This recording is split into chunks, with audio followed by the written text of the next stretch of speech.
First Republic happens to be in the news a bit this week, and my little niche of accessory dwelling units and state housing funds have somehow contributed to one of the larger accounts that I've heard of doing a full withdrawal from First Republic, something in the ballpark of like 400 million to 500 million when you're trying to film a First Republic, but there's Teslas in the way.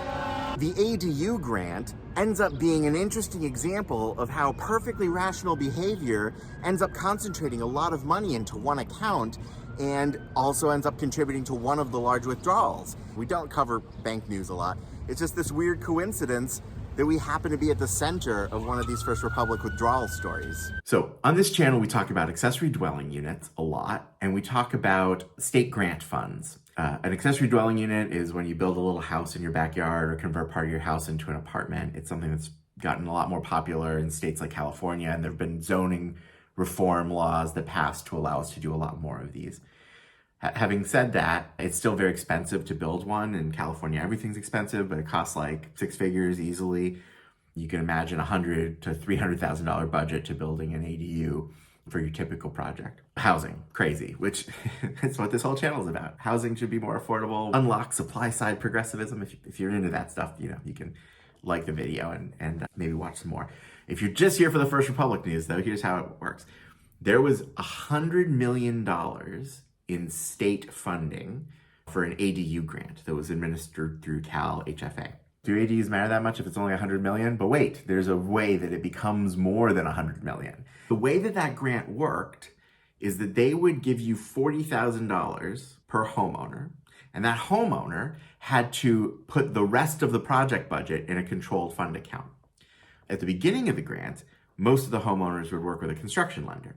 So they'd say, hey, I would like to do a $200,000 ADU. And the construction lender would say, okay, well, let's get you a loan for $160,000 and then get you the state grant to complete the $200,000. And over the course of the project, they'd administer the funds and there'd be fund control. But that was actually not super convenient because interest rates were crazy and most of the construction loans required a first position, which required a refi. So they released a new way to get the grant. They approved a couple entities that would let you bring your own cash to a managed escrow account. So if you went up and you got the $40,000 grant, you would then present your project budget and say, my overall project's gonna cost $200,000.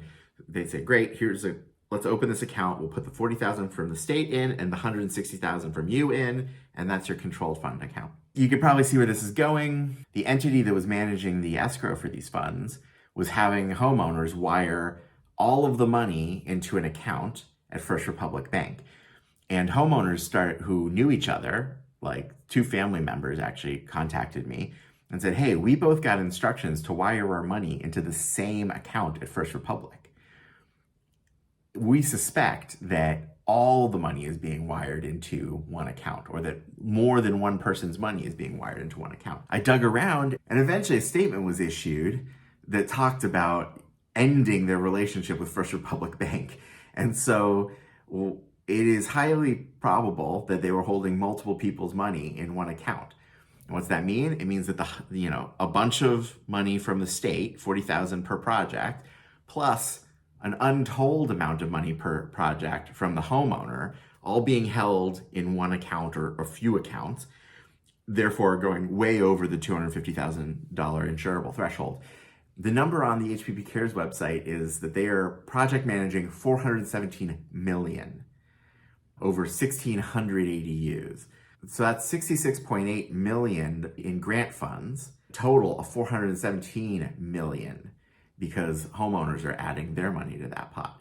So could you imagine at some point in that month that First Republic was facing all those withdrawals, entities like La Mesa, who may have had $417 million sitting in one account that was comprised of 66.8 million in state funds and the rest was just homeowner funds, they're thinking, what is the responsible way to make sure that all of this money is insured?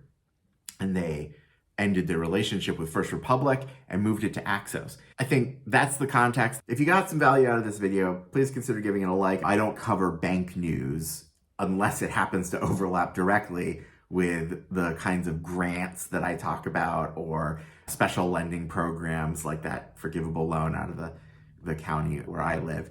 But in any case, you can watch more videos about accessory dwelling unit investment here. Otherwise, if this is the only video you ever see from me, I hope it was a good one. Let's build some housing.